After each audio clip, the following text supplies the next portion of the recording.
Hello guys, in today's video I'm gonna show you how to fix Roblox technical difficulties problem easy and quick. If you want to fix this problem, it's easy. All you need to do first just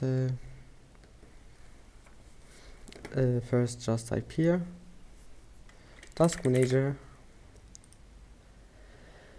Now just make sure to close all the applications that you don't need, like maybe you'll find task manager like that. Click more details and click memory to see applications that takes your memory, and then here you need to close all the applications that you don't need, like Google Chrome if you are not running Roblox on it, and that's it.